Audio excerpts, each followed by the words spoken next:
Hey guys, welcome to the Daily Word Bible Study, a plain and simple book by book, chapter by chapter, and verse by verse study through the entire Bible.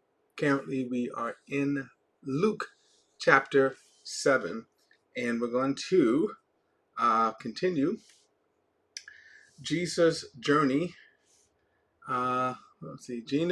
Jesus preaching. He's going around preaching, and he's going to come across a very interesting um, um, encounter. Now, one of the things about this is, excuse me, um, out of all of the comments, the commendations on faith, two of one of his greatest commendations about faith is that people had great faith were people who were not Jewish. They were Gentiles. Okay? They were Gentiles. So that's kind of interesting there. Let's get to it. So, Luke chapter 7 verse 1 says, when he had concluded all his sayings, all his sayings in the hearing of the people, he entered Capernaum, and the centurion's slave, who was highly valued by him, was sick and about to die. And when the centurions heard about Jesus, he sent some Jewish elders to him, requesting him to come to save his life of his slave. And when they had reached Jesus, they pleaded with him earnestly, saying, he is worthy for you to grant this, because he loves our nation and has built us a synagogue. Now, what is this centurion, who was a Roman, either Roman soldier in charge of a group of soldiers, and so the fact that you could call him a proselyte, but he was actually even more than just a proselyte. He was somebody. Notice he said he loves God. He loves our people. He built a synagogue for us. And so, this is again astounding that, one, you see the character so far of this man, and I'll say this, he didn't have to. I think about it, he didn't have to have these credentials for Jesus to come and heal him. If you think about the Syrophoenician woman, she didn't have all these. She didn't have all of these kind of the qualifications or accomplishments. But yet she also exhibited faith.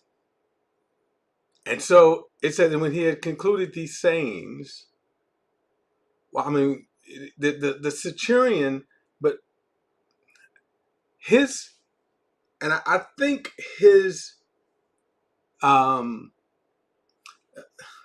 qualities that he's exhibiting go more to his faith. So one, notice his slave, and get this, who was highly valued by him, was sick and about to die. So when you think about slavery too, now slavery has always been around since Adam, since sin. Since Adam opened the door and let sin invade the world, slavery has always been around, along with a whole bunch of other sins. Slavery in the transatlantic slave trade was different with this respect. It was the first time in human history where race or racism comes into play. This is where the word racism comes into play. In other words, this is not racism here. But when you look at the textbook definition of racism with the transatlantic slave trade, this was the first time where a single ethnicity was targeted for slavery. And that's what's different than the transatlantic slave trade. This slavery was, you could say, the everyday common kind of slave. So slavery pretty much went like this. If your nation, city, tribe, community was weaker and you got conquered, you were a slave. Now, there are also what you can call indentured slavery, going into slavery because of debt. But pretty much in the Romans world, it was believed up to a third of the population were slaves. So slavery, and as slaves, they had no rights. There was no obligation. You had no obligation to treat them right. If you were a slave, then you were a slave. And Romans had different kinds of ways of you can get out of slaves. In fact, Paul would use this in his letters in terms of adoption, one, and then redemption. The word redemption ties to this kind of slavery, being bought out of slavery. The kind of redemption that buys you completely out of slavery, never again being subject to slavery. Okay, so that's part of the definition of even redemption. How do you make that redemption? Through some kind of payment. So the fact that when he says that this slave was highly valued by him, it's not talking about valued as property. In other words, this slave here makes money for me. That this slave is he's valued because of what he does for me. The man loved his slave. So then he goes to Jesus, and Luke,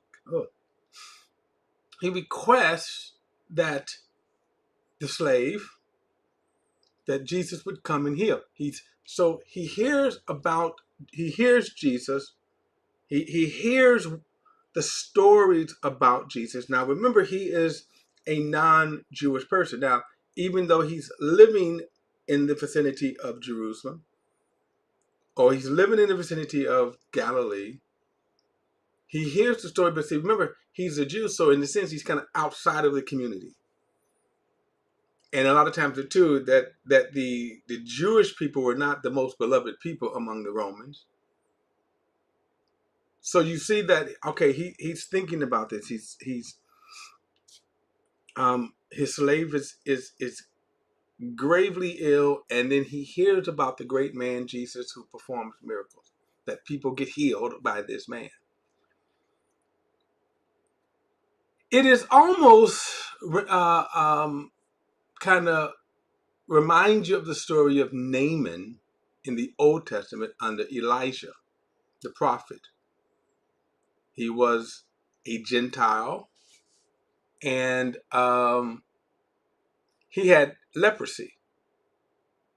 He had a Israelite, a slave girl. She was a slave. Again, you see the same pattern of slavery. They were conquered. She was, for whatever reason, was his slave. She says, hey, in Israel, there's a prophet that if you go to him, he'll heal you of your leprosy. And her story was so convincing that he travels to where Elijah was, and then he comes out, and then Elijah sends his servant out and said, hey, go bathe 7 times in the River Jordan. So Elijah doesn't even come out. He says, go do that. So Naaman went away he was peeved, because he said, at least this man could have came out and greeted me, and instead he sends his servant out. And then on top of all of that, he tells me to go and bathe in the dirty River Jordan. I mean, there are other great rivers and lakes I could have bathed in. So then his servant, his attendant, said, well, if he had told you to do something great, wouldn't you have done that? Why not just at least go and obey him and do that? So he went and bathed. And not only was he healed of his leprosy, but his skin was so smooth, it was as if it was a baby skin. It kind of reminds me of this story here where the centurion, again, he's going to exhibit even greater faith than Naaman. He's going to exhibit greater faith than in Israel by Jesus' standard. So he says, okay, this man loves our nation. He has built us a synagogue. Okay? So when he says he's worthy, verse 4, he's worthy for you to grant this.